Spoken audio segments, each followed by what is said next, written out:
Bapa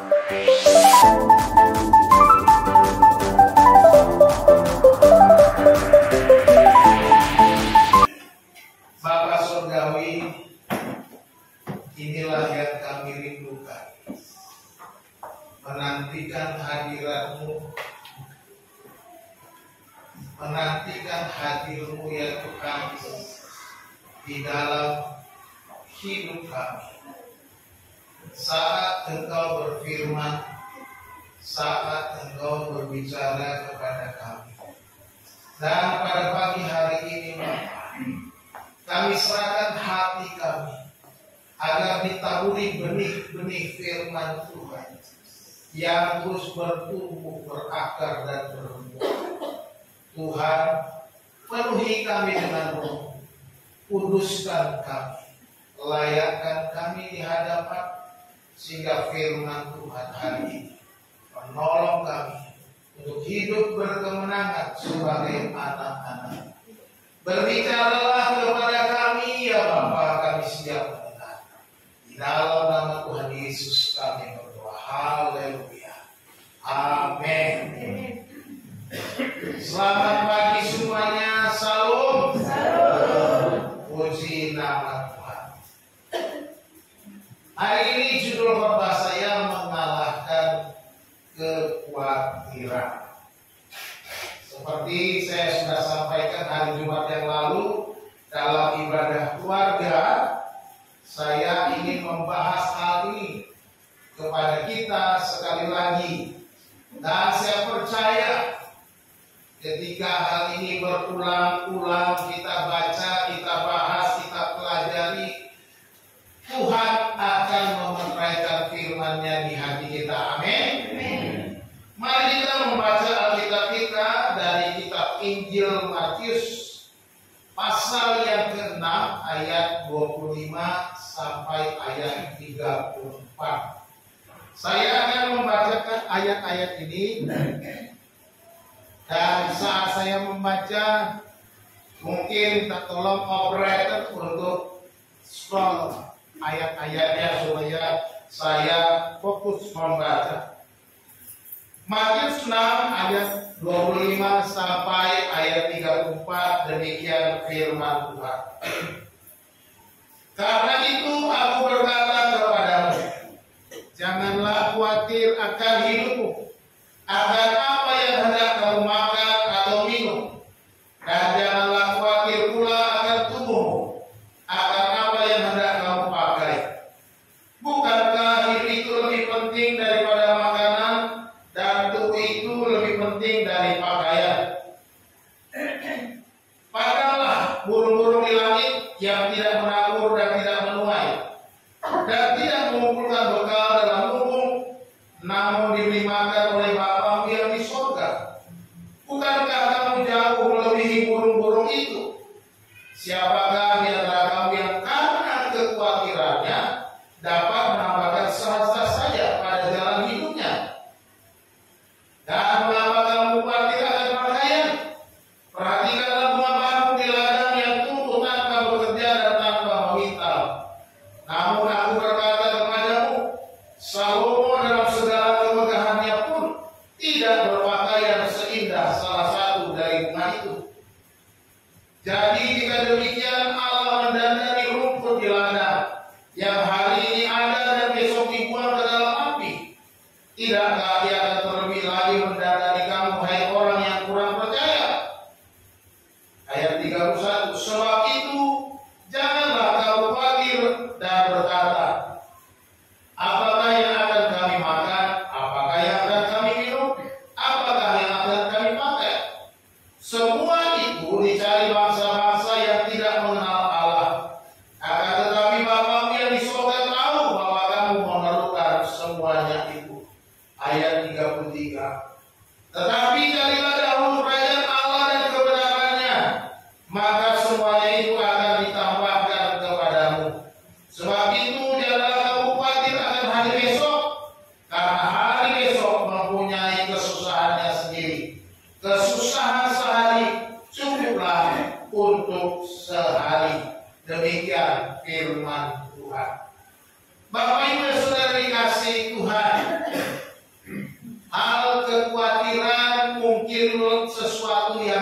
wajar kita alami. Tetapi kekhawatiran ini menjadi satu bahaya yang harus kita waspadai. Janganlah kekhawatiran itu menjadi penguasa di dalam hidup kita. Bapak Ibu dikasih Tuhan, ya, ada seorang pengusaha kaya raya. Pada 5 Januari tahun 2009, seorang kaya nomor 94 di dunia menurut versi majalah Forbes. Kalau di negaranya di Jerman, dia seorang Jerman. Dia orang kaya kelima di Jerman. Yang namanya Adolf Merkel. Dia bunuh diri karena frustrasi akibat kerajaan bisnisnya diterpa krisis. Hari ini kita mengerti bahwa uang bukanlah jawaban untuk masalah-masalah kita. Seorang yang kaya raya, orang kaya terlima di Jerman, orang kaya ke-94 dari seluruh orang kaya di dunia, menurut versi majalah Forbes, bisa frustrasi, depresi, tertekan, dan akhirnya bunuh diri oleh karena krisis yang dihadapinya. Bapak Ibu Saudara yang dikasihi Tuhan, firman Tuhan berkata, janganlah kita khawatir. Ya. Kata khawatir di dalam Alkitab itu dari bahasa Yunani artinya itu merizo. Artinya to distract, to divide, to draw different direction. Ya. Artinya khawatir itu adalah pikiran yang bercabang, terganggu banyak hal dengan tidak fokus atau tidak konsentrasi. Jadi orang yang berpikir bercabang-cabang, karena khawatir dia pikirannya mau kemana-mana. Kalau begini, kalau apa itu akhirnya membuat dia khawatir. Nah, perhatikan ayat yang kita baca tidak bisa dilepaskan dari ayat sebelumnya, ayat yang ke-24. Ayat 25 kata karena itu, ada kata karena itu.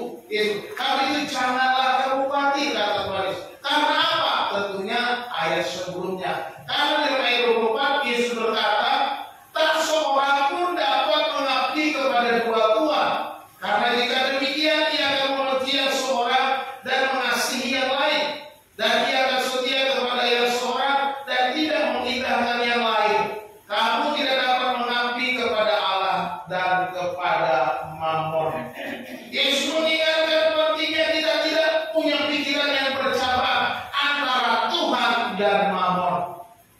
Ini penting sekali mengenai kebutuhan kita, kehidupan kita. Selanjutnya dalam ayat 25 sampai ayat 34 itu dia kata, mengapa kamu khawatir? Janganlah khawatir tentang apa yang kamu makan, minum, pakai. Ini berbicara Mammon. Apakah pikiran kita difokuskan kepada hal-hal duniawi atau kepada hal-hal yang kekal, yaitu Tuhan sendiri? Ini yang Yesus mau tekankan di dalam pengajaran kita pada hari ini. Kita akan belajar bagaimana mengalahkan kekhawatiran menurut Tuhan Yesus. Ya. Tuhan Yesus berulang kali berkata, jangan khawatir. Kalau saudara baca di dalam ayat-ayat tadi, jangan khawatir, jangan khawatir, jangan khawatir. Ada 4 hal. Biasanya 3, kali ini saya bicara 4. Ya, tidak apa-apa ya, lebih 1 supaya komplit. Ada 4 hal yang harus kita pelajari. Yang pertama, jangan khawatir sebab hidup itu lebih penting. Ayat 25 dikatakan, karena itu aku berkata kepadamu, janganlah khawatir akan hidupmu. Jangan khawatir akan hidupmu, dikatakan Tuhan Yesus. Akan apa yang hendak kamu makan atau minum. Dan janganlah khawatir pula akan tubuhmu,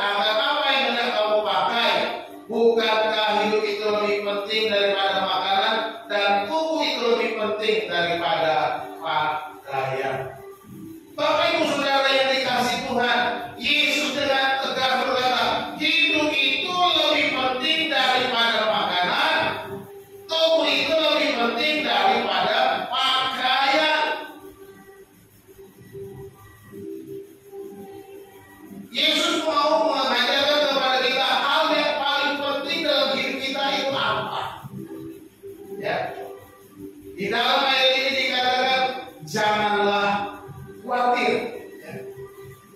Ini adalah sebuah perintah. Ini adalah perintah Tuhan, janganlah khawatir. Kalau di dalam teks aslinya itu memenate, dari akar katanya dari merizo. Artinya berhentilah khawatir. Ya. Berhentikan khawatir. Ini suatu perintah. Berhentilah kamu khawatir. Stop khawatir.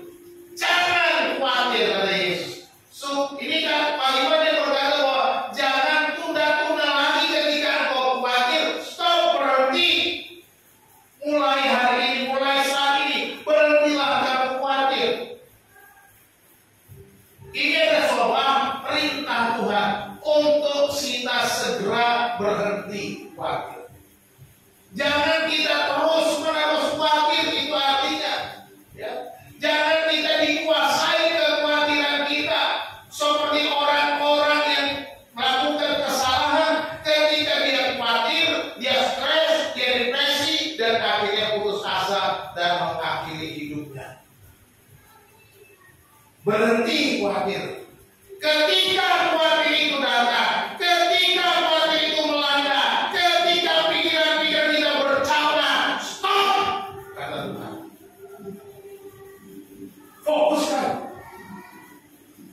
Fokuskan. Kau tidak bisa mengabdi kepada dua Tuhan, kepada Mammon, kepada Allah, tidak bisa. Pilih.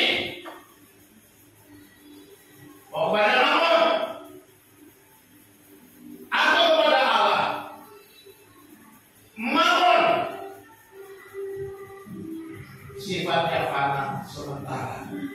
Allah sifatnya kekal selama-lamanya. Dan dia mendapatkan jawaban di sana.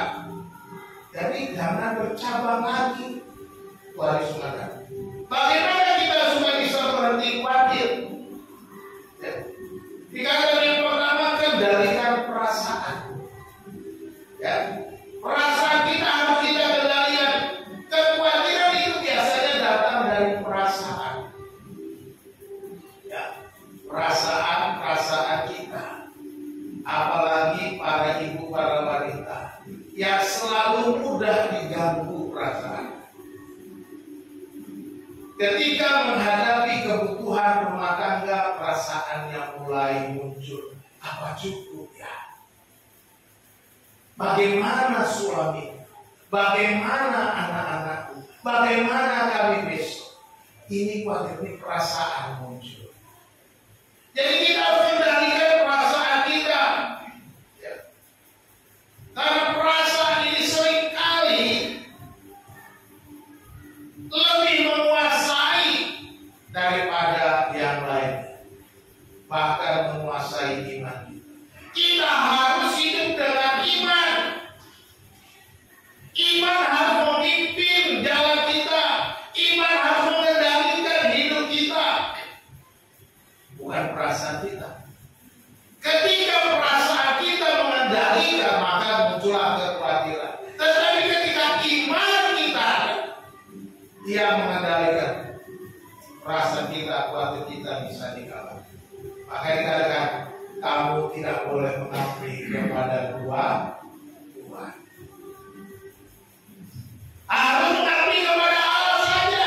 Kendalikan perasaanmu. Yang kedua, pikiranmu. Ya, sesudah perasaan, pikiran. Nah, dari perasaan muncul di pikiran, mikir.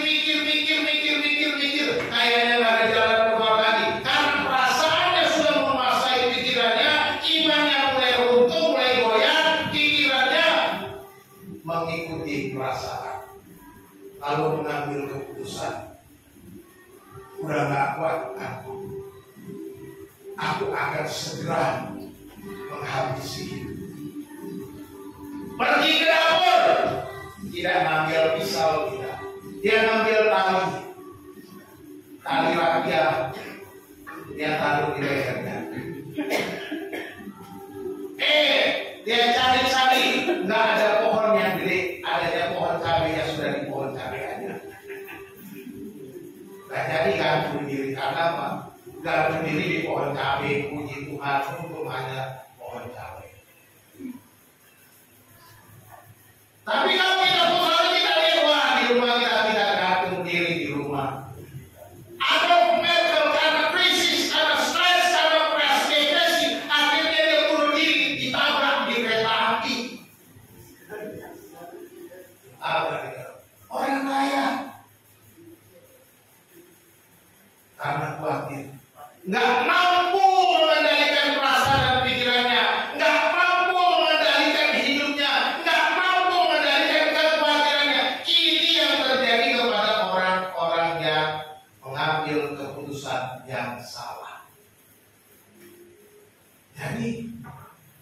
Kendalikan perasaan, kendalikan pikiran. Dan ingat Yesus bilang apa? Berhenti khawatir. Yang kita ingat berhenti khawatir, itu Yesus katakan. Jadi kalau kita mau keluar dari kekhawatiran, kendalikan perasaan, kendalikan pikiran, hidup dengan iman, percaya pada Yesus berkata berhenti khawatir. Imani itu. Aku mau berhenti tapi gak bisa-bisa. Terus kendalikan pikiran itu, kendalikan perasaan, datang kepada Yesus. Ingatlah bahwa kekhawatiran tidak akan menghasilkan apa-apa selain kerugian. Kekhawatiranmu tidak akan menghasilkan apa-apa. Bahkan Yesus bilang ada, apakah kamu bisa menambah sahasta saja pada jalan hidupmu? Tidak bisa. Karena kekhawatiran seorang tidak bisa menambah sahasta saja pada jalan hidupmu. Tidak bisa. Ya. Oleh sebab itu kita harus menghentikan khawatir. Kita juga jangan mengikuti gaya hidup dunia ini. Jangan ikut gaya hidup dunia. Seringkali karena gaya hidup dunia kita merasa ketinggalan zaman, apalagi anak muda. Aku nggak bisa pakai HP kayak gini, HP jadul. Teman-temanku sudah pakai iPhone. Si Opung juga pakai iPhone dari dulu. Memang udah rontok iPhone-nya. Maaf Bapak Ibu, orang Batak iPhone itu artinya gigi. Jadi si Opung iPhone-nya udah berkurang, yang mau iPhone minta sama Opung. Nanti coba. Teman-teman udah pakai iPhone, aku kok pakai jadul gini, malu dong Mak. Jangan ikut gaya hidup. Akhirnya melakukan kesalahan demi kesalahan. Ya. Nah, kalau kita percaya kita berhenti khawatir, ingatlah sebab Tuhan itu memelihara kita. Amin. Jadi jangan khawatir sebab hidupmu lebih penting. Perhatikan, ketika khawatir melanda, kita katakan hidupku lebih penting daripada semua itu. Hidupku lebih penting daripada masalah-masalah yang kuhadapi. Aku akan beriman untuk berhenti khawatir. Hidupku lebih berharga. Ada lagunya kan? Hidupmu berharga bagi Allah. Tiada yang tak berkenan di hadapannya. Dia ciptakan seluruh gambarnya. Sungguh terlalu indah kau bagi dia. Dia berikan kasihnya bagi kita. Haleluya. Hidupmu begitu berharga bagi Tuhan. Makanya kita harus menghargai hidup kita. Jangan malah kita tidak menghargai hidup kita. Tuhan saja menghargai masakan kita sebagai pemilik yang sudah menikmati hidup ini. Tidak menghargai Tuhan yang sudah menghargai hidup. Dia bayar dengan darah Yesus. Dia bayar dengan kematian di kayu salib. Dia bayar dengan penghinaan.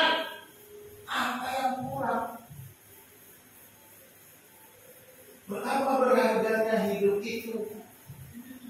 Itu sebabnya katakan hidupmu lebih berharga daripada apa yang kau makan, minum, pakai. Jangan lupa.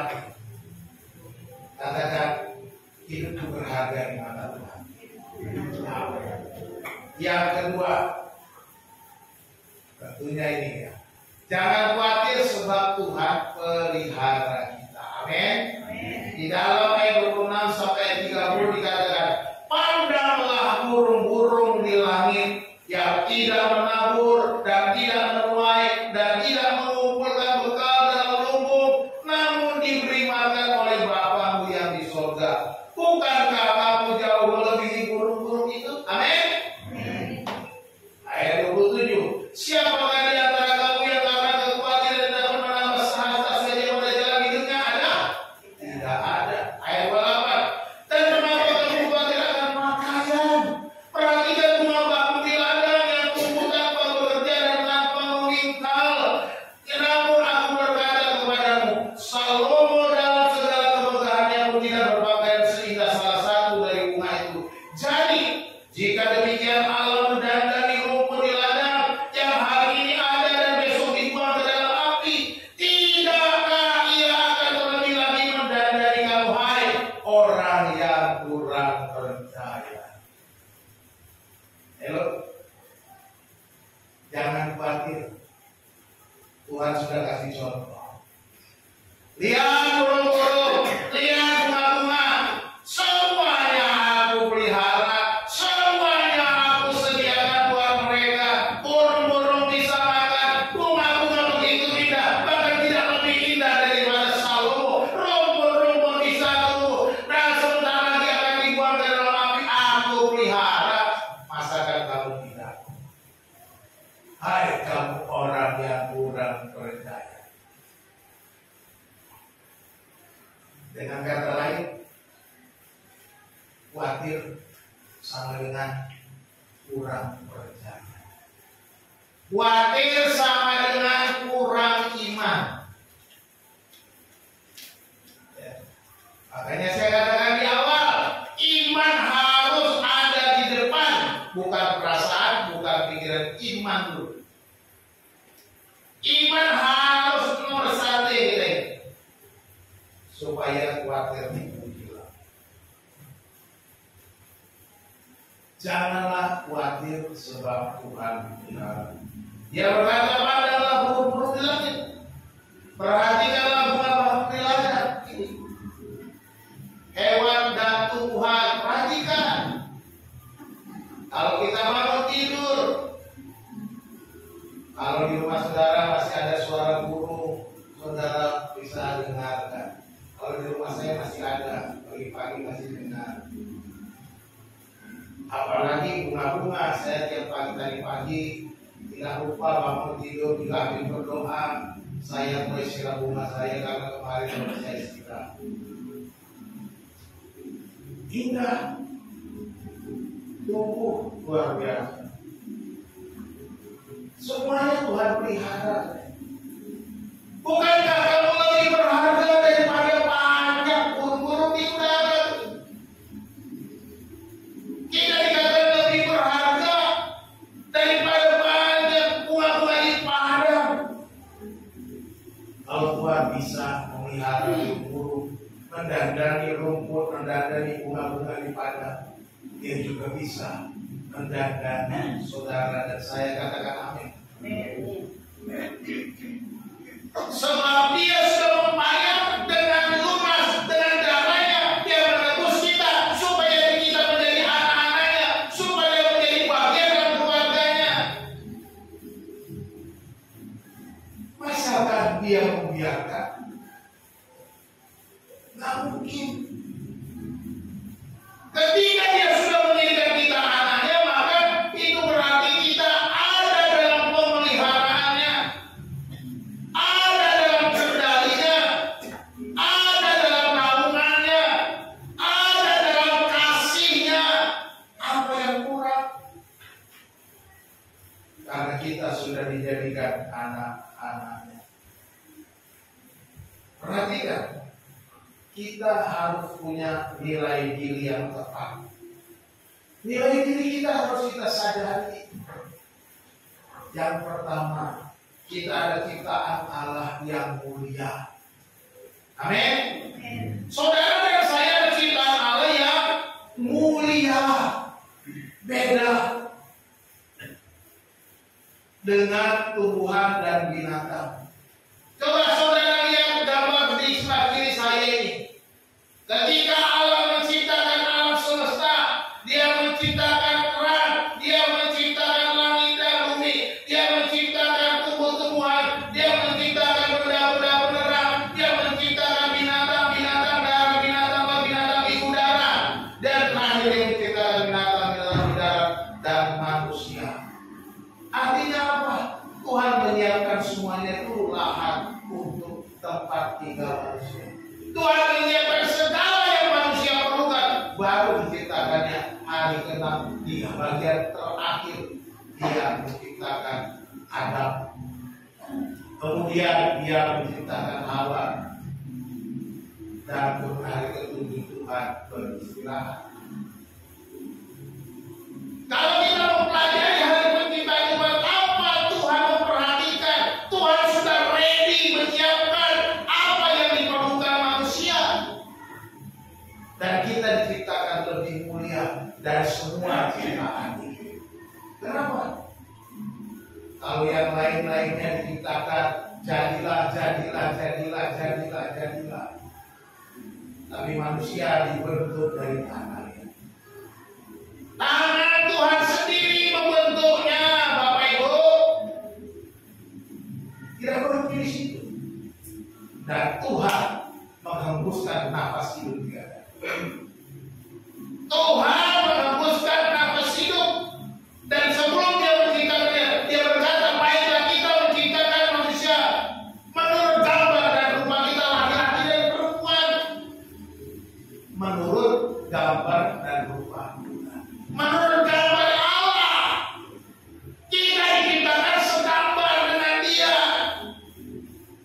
Diciptakan dengan Allah yang dibentuk dengan tangannya. Dihembuskan nafas Tuhan. Dan manusia itu beda dengan yang lain. Bukankah manusia istimewa? Bukankah manusia itu makhluk yang mulia? Kita diciptakan spesial.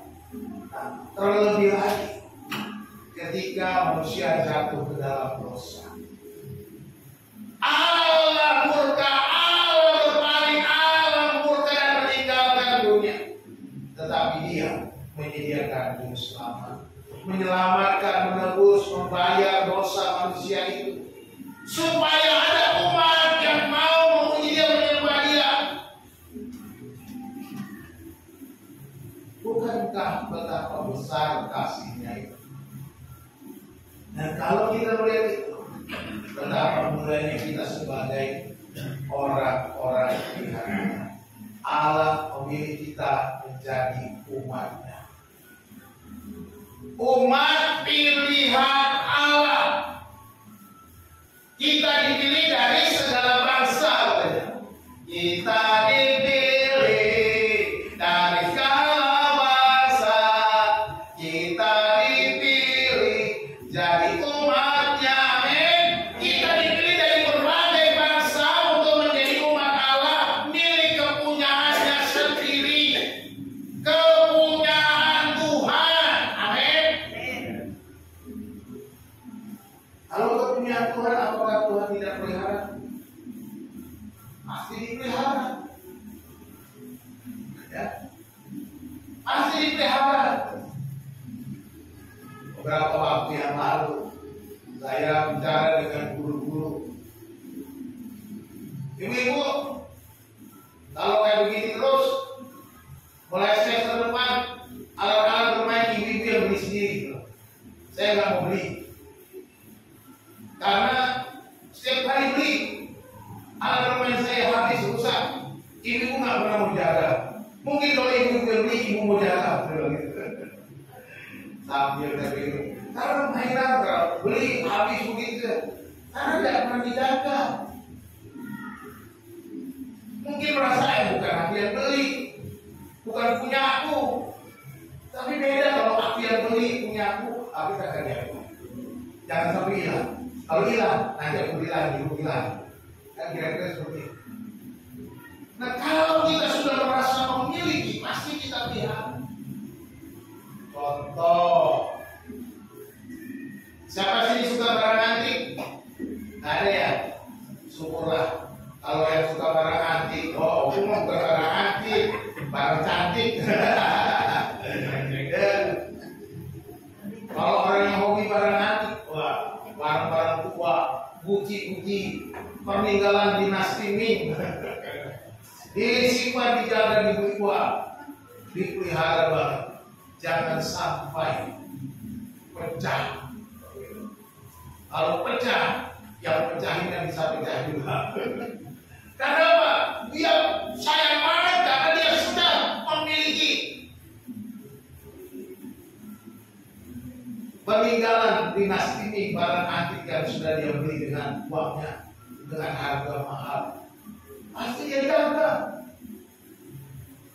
Demikian juga Tuhan ketika dia menebus dengan darah anaknya yang mahal itu, saudara pasti dijaga dan dipeliharanya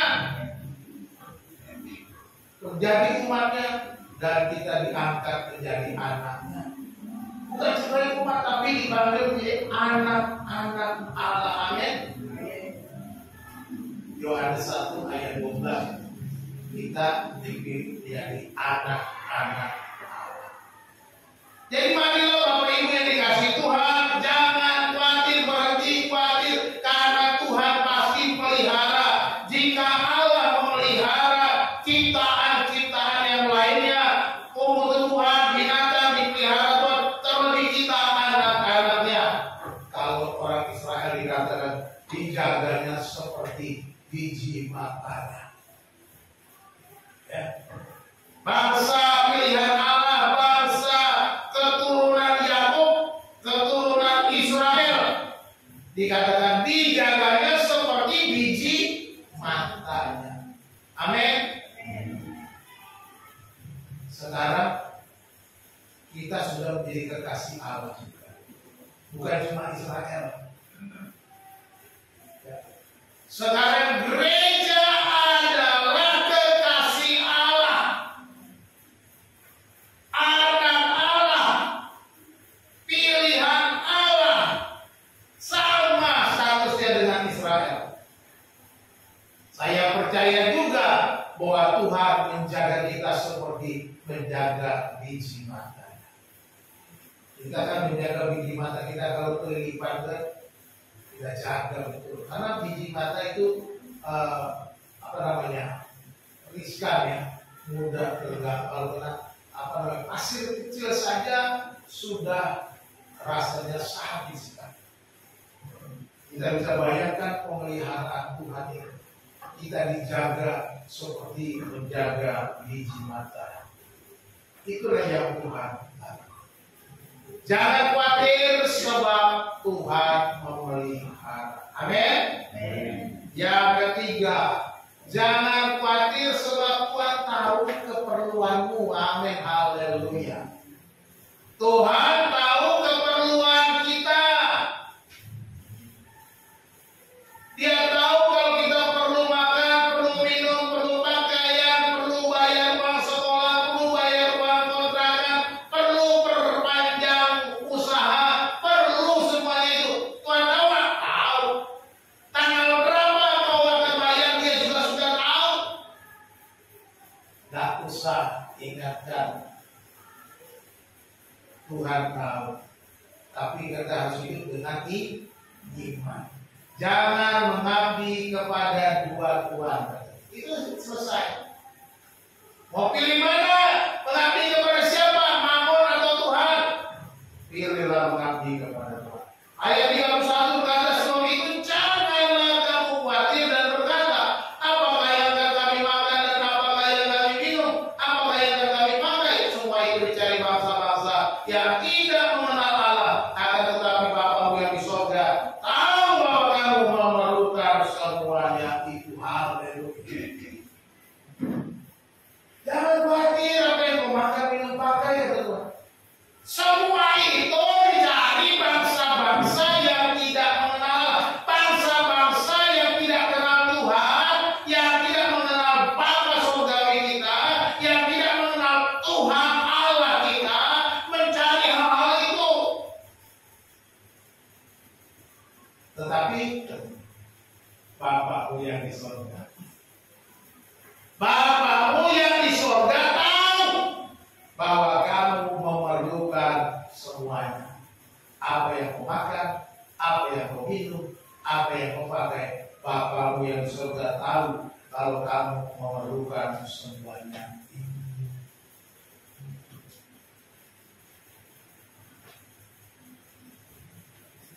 Dibantu.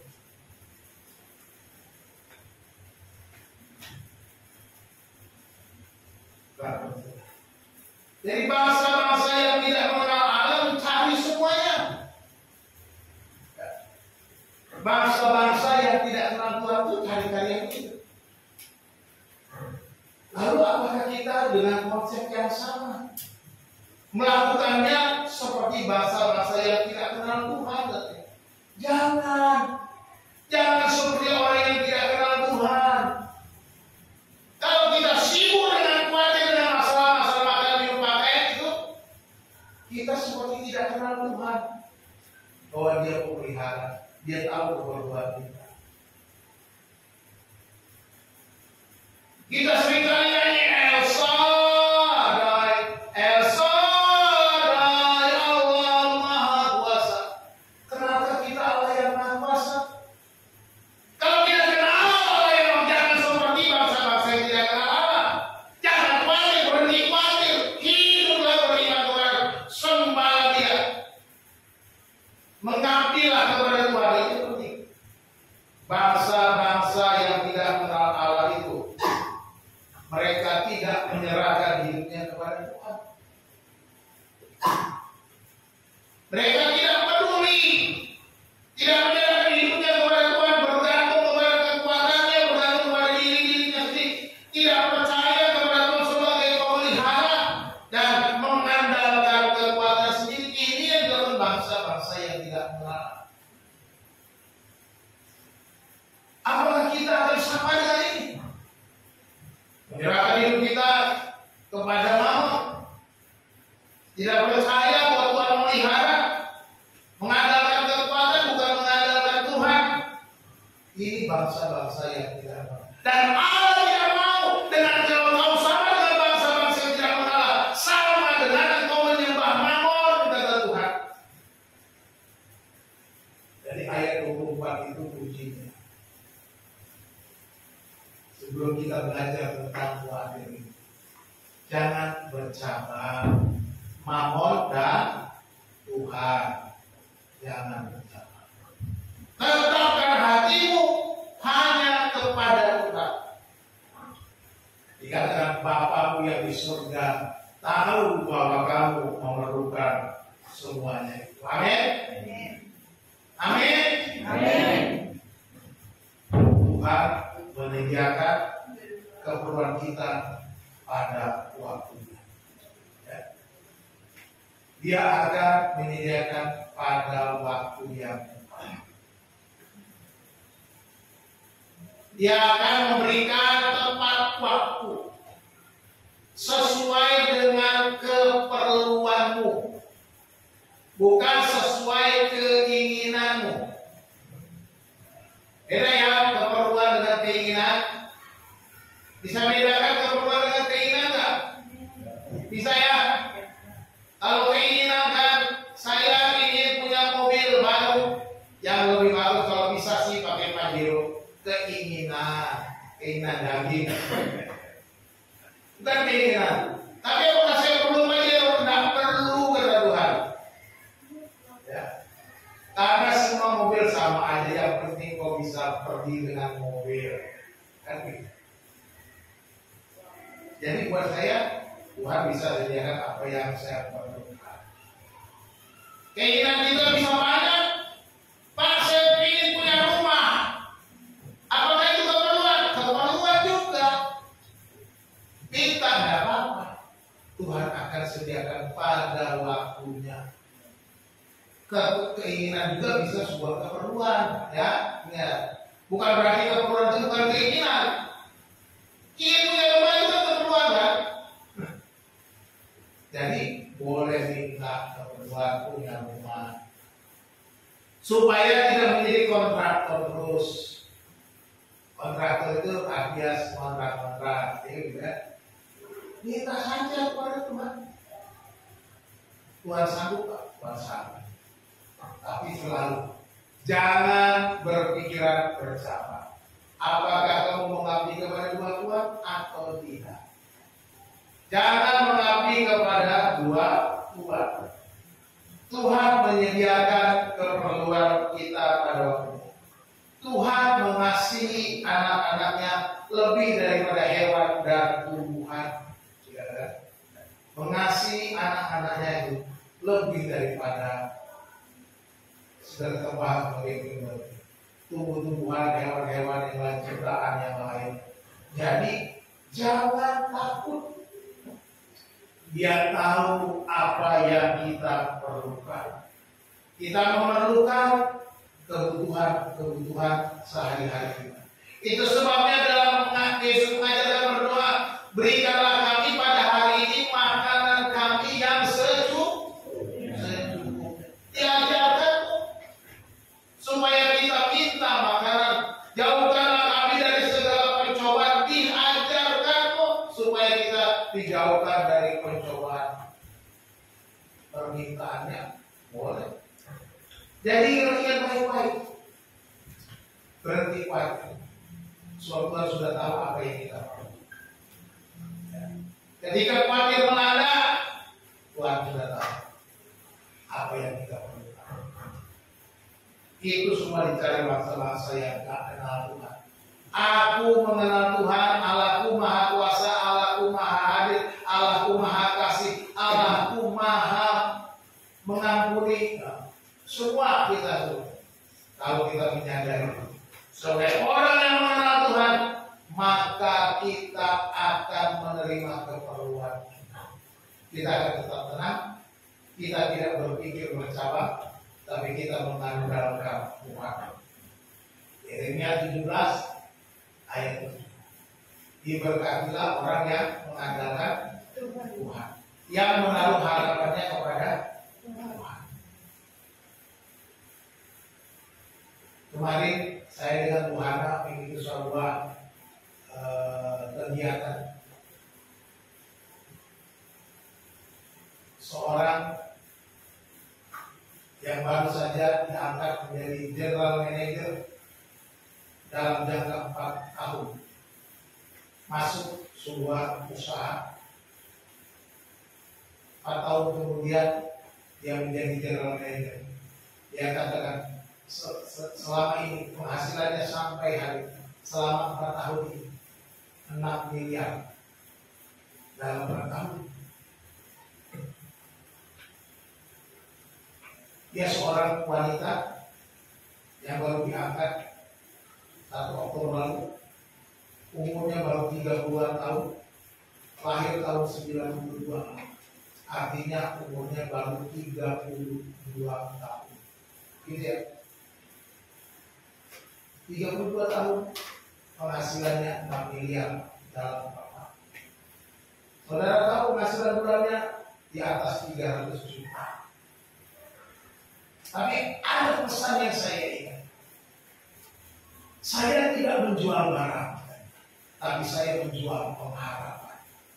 Seorang tidak percaya Yesus bisa berkata demikian. Saya tidak menjual barang, tapi saya menjual pengharapan.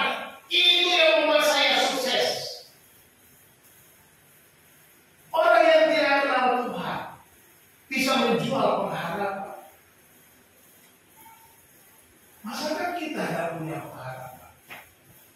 Masyarakat dia yang tidak percaya Yesus bisa menghasilkan 6 miliar. Bapak Ibu, kalau mau sukses nanti ikut saya. Saya ajar supaya bisa menghasilkan 6 miliar. Kalau semua kaya-kaya kan enak minum, kita boros semua, satu komplek. Ya, kita harus punya pengharapan. Karena kita punya Allah yang hidup, katakan amin. Allah yang maha kuasa, katakan amin. Dia tahu keperluan kita. Kalau orang dunia saja bisa dengan pengharapan, saya pasti bisa. Saya akan bisa menghasilkan. Dia berhasil karena ketekunannya. Saya percaya Tuhan juga memberkati orang yang percaya kalau dia tekun bekerja dengan baik. Ya, karena itu berkat umum. Berkat umum itu berlaku untuk semuanya. Semua orang, semua manusia itu berkat umum. Orang yang bertekun, bekerja keras, berusaha, memberi hidupnya untuk akan berhasil juga. Jadi apapun usahamu, kalau kau tekun, kerjakan dengan baik dan bertanggung jawab,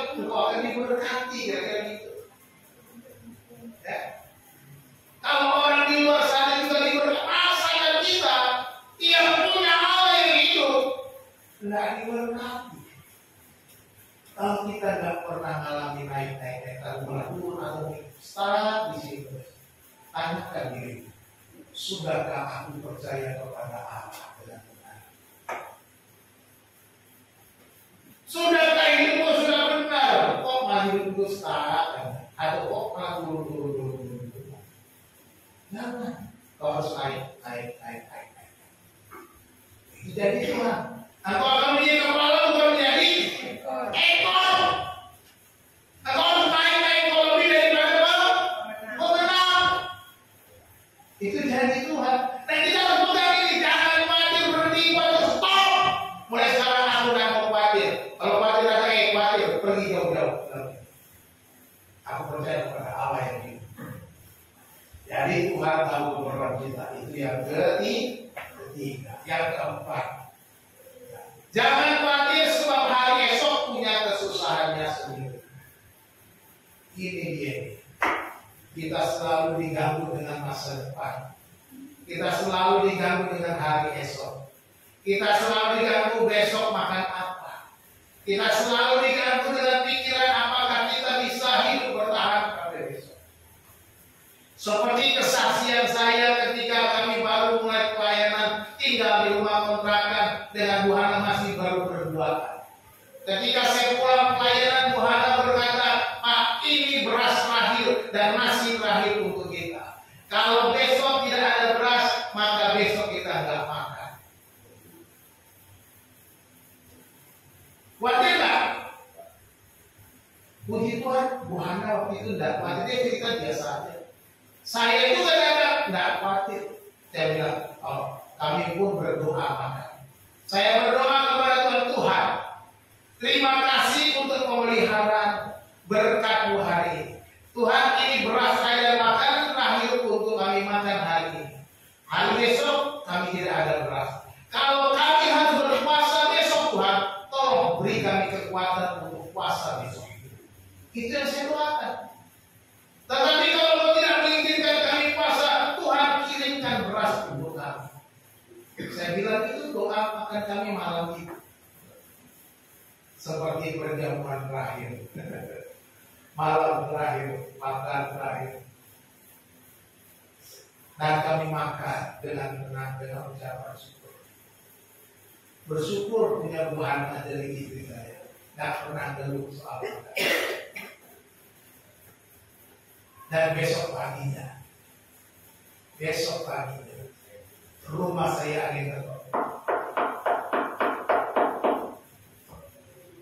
Saya bukakan itu, ada keluarga yang mengatakan beras sekali. Saya katakan puji Tuhan.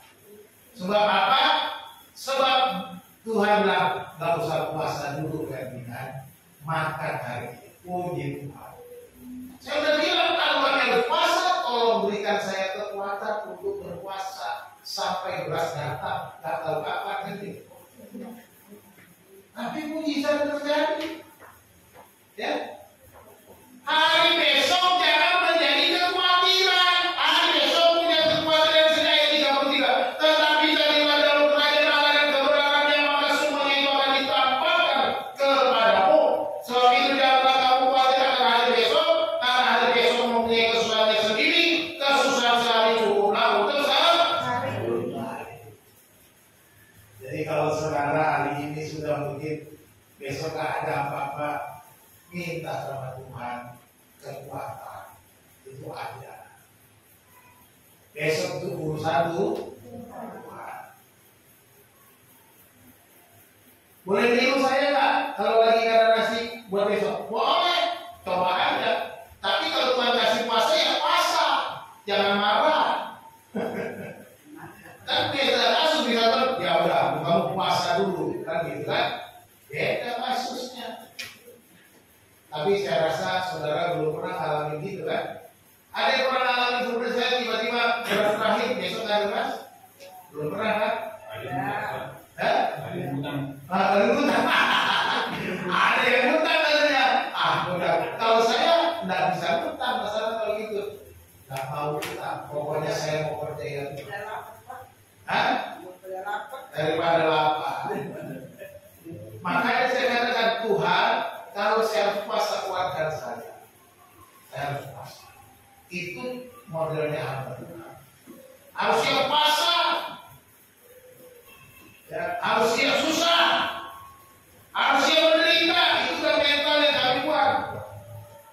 Jangan khawatir sebab hari besok punya kesusahannya sendiri. Yang pertama dikatakan ayat 33, carilah dahulu kerajaan Allah dan kebenaran.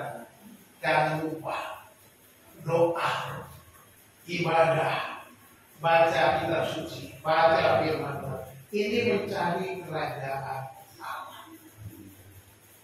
Carilah dahulu kerajaan Allah dan kebenarannya. Hari esok udah gak usah pikirin. Kalau saudara mikir hari esok, saudara lupa mencari Tuhan, bahaya. Makanya ketika Tuhan laporan, saya bilang, ya sudah, kita berdoa. Tidak ada yang lain. Cuma berdoa. Kalau seandainya dulu Bu Hana itu tidak mengerti soal pelayanan, pasti dia, wah apalagi berdoa-doa, itu apa gimana berdoa-doa, habis saya ditelan. Tapi untuk puji Tuhan, Tuhan kasih pasangan yang tepat, kan gitu kan, kasih pasangan yang baik, mengerti.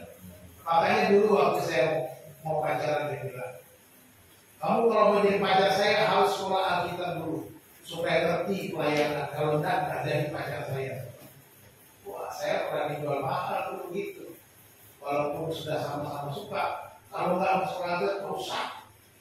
Daripada saya disusahin, pikir saya punya istri tapi nyusahin saya, enggak ada gunanya. Jadi saya ajak supaya sama-sama memahami hidup dalam Tuhan, siap menderita, siap melayani. Cari Tuhan lebih penting daripada cari segala-galanya. Doa, ibadah, baca Alkitab ini kita lakukan tiap-tiap hari. Jangan sampai lupa. Pak sibuk Pak, Pak nggak sempat Pak, bangunnya sudah kesiangan terus Pak, nggak sempat, mau buru-buru berangkat Pak. Wah, order banyak Pak, nggak keburu Pak. Segala macam alasan, 1001 alasan kita buat. Yesus bilang, cari dahulu kerajaan Allah dan kebenarannya, maka semuanya akan ditambahkan. Apa yang kau makan, apa yang kau minum, apa yang kau pakai akan ditambahkan. Jelas. Jadi tidak usah pikirin hari besok. Dia bisa nambah-nambahin. Dia bisa menyediakan. Jangan lihat masalahmu, jangan lihat kekhawatiranmu itu sesuatu yang besar. Perhatikan, tokoh-tokoh Alkitab banyak. Daud misalnya menghadapi Goliat, dia tahu nggak? Dia khawatir nggak? Waduh, gede banget nih orang. Tentara Israel tidak takut. Waduh, tapi Daud nggak. Dia tidak khawatir. Musuh yang besar, musuh yang hebat menurut orang-orang pada waktu itu, dia hadapi dengan nama Tuhan semesta alam. Itu dia. Dia hanya mengandalkan Tuhan, bukan mengandalkan kekuatannya, bukan mengandalkan hidupnya, tetapi dia mengandalkan Tuhan semesta alam. Engkau datang membawa tombak dan pedang, katanya kepada Goliat, tetapi aku datang dalam nama Tuhan Allah semesta alam. Roh jatuh Goliat, aku langsung satu ronde, nggak tunggu-tunggu, selesai. Kenapa? Karena dia selalu dekat dengan Tuhan.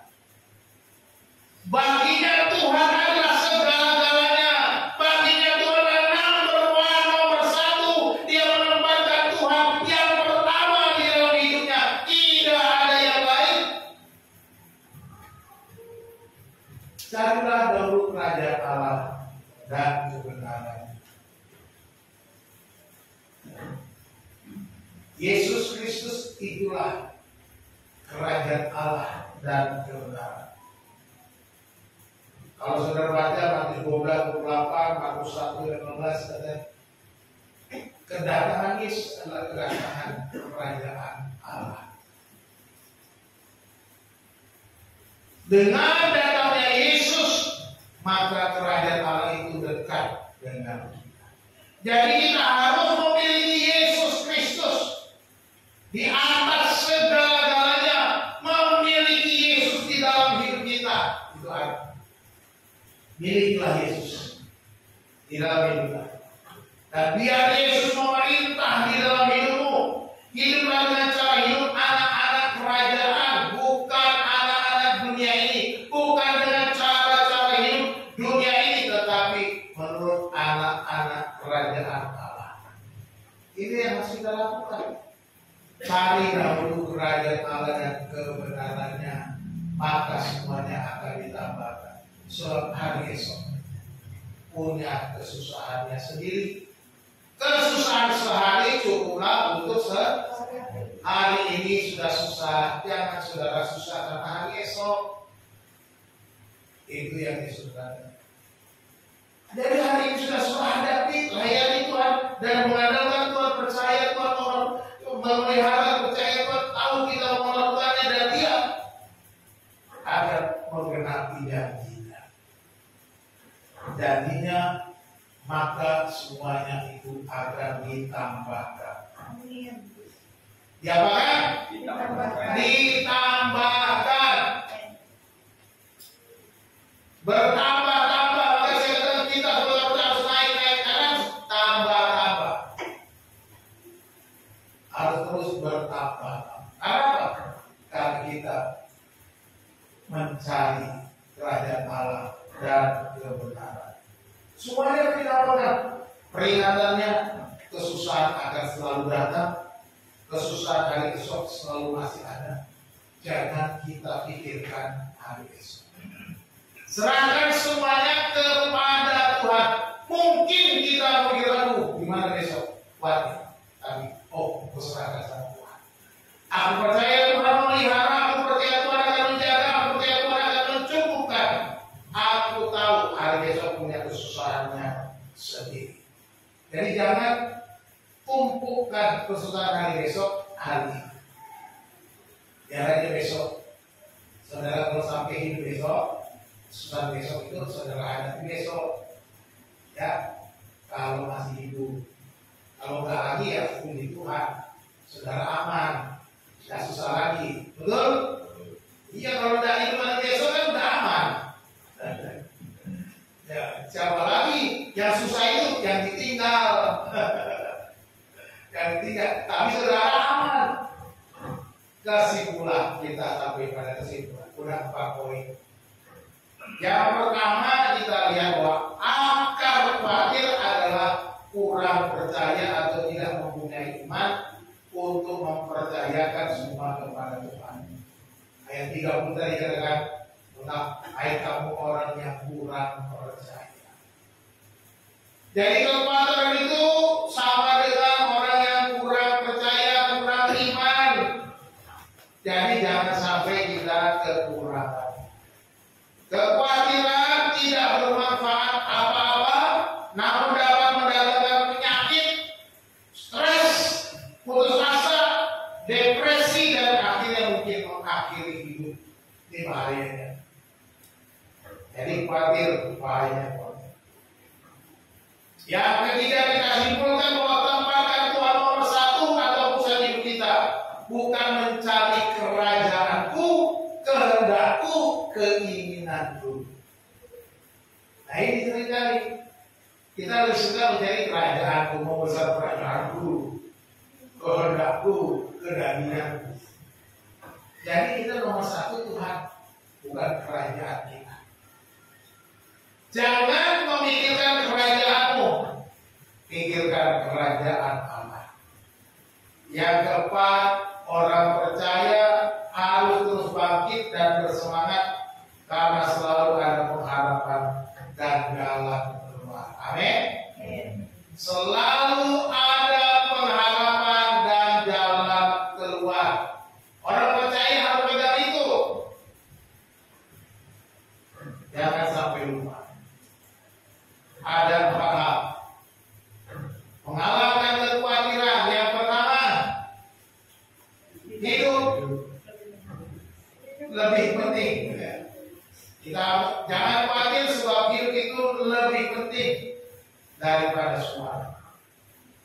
Oleh sebab itu kita perhatikan hidup yang bernilai kekal, sedangkan materi itu mana? Ya, materi semua itu mana? Sementara. Yang kedua, jangan khawatir sebab Tuhan melihara. Seluruh ciptaan dipelihara Tuhan, terlebih kita anak-anaknya, ya. Terlebih kita anak-anaknya dipelihara Tuhan. Jangan khawatir sebab Tuhan tahu keperluan kita. Andalkan Tuhan untuk setiap keperluan kita tanpa ragu. Andalkan. Yang keempat, jangan khawatir sebab besok ada kesusahannya sendiri. Hari esok ada dalam rencana Tuhan. Jadikan Tuhan nomor satu. Jadikan Tuhan nomor satu, supaya tidak khawatir untuk hari besok. Saya menutup dengan sebuah kutipan. Kutipan yang pertama dikatakan, sekecil apapun uangnya akan cukup bila digunakan untuk hidup. Amin. Tapi sebanyak apapun uangnya tak akan pernah cukup jika hanya untuk memenuhi gaya hidup. Nah ini penting. Gaya hidupmu perlu diatur. Jangan sampai besar pasak daripada dia. Ya. Gaya hidup ikut-ikutan semua orang. Nah kalau yang ini kutipan ayat, kutip banget tulisannya. Mengalahkan kekhawatiran dari Yesaya 41 ayat 10. Janganlah takut sebab aku menyertai engkau, janganlah bimbang sebab aku ini Allahmu. Tidak dibuat. Yesaya 41 ayat yang ke-10. Pegang firman Tuhan. Kalau kita mau, kita kalahkan kekhawatiran kita dengan hidup memilih Tuhan. Sekali lagi, khawatir itu pikirannya bercabang. Jangan kamu mengabdi kepada dua Tuhan, mengabdi kepada Mammon atau kepada Tuhan. Kalau kamu bercabang antara dunia dan Tuhan, antara harta dan maka kamu khawatir. Tapi kalau kamu pikirannya hanya satu kepada Tuhan, tertuju kepada Tuhan, maka kamu akan berhenti khawatir. Tuhan Yesus memberkati kita berdoa. Segala puji syukur kami panjatkan kepada-Mu ya Allah Bapa kami. Terima kasih pada hari ini kami sudah membaca merenungkan firman Tuhan agar kami mengalahkan kekhawatiran kami, karena kami punya Allah yang lebih kuat, lebih kuasa, lebih hebat daripada segala masalah kami. Terima kasih Tuhan bahwa Engkau tahu keperluan kami, bahwa Engkau memelihara kami, bahwa Engkau Tuhan menyediakan apa yang kami perlukan hari esok. Kami menyerahkan hidup kami dalam tangan-Mu ya Tuhan. Terima kasih untuk kebenaran firman pada pagi hari ini. Biarlah Tuhan dipuji, dipermuliakan. Bapa Surgawi, seberapa kami yang hadir di tempat ini, yang mungkin menghadapi masalah kekhawatiran dan pergumulan hidup kami, biarlah menguatkan supaya kami tetap mengandalkan Tuhan. Kami percaya Tuhan tidak pernah meninggalkan dan membiarkan kami, tapi Tuhan selalu menyertai dan memelihara hidup kami. Terima kasih Tuhan, Hamba berhenti bicara, biarlah Tuhan terus berbicara, meneguhkan firman-Mu, menguatkan kami di tengah-tengah kesulitan hidup kami dalam perjalanan kami selanjutnya. Terima kasih Tuhan, kami mengucap syukur dan berdoa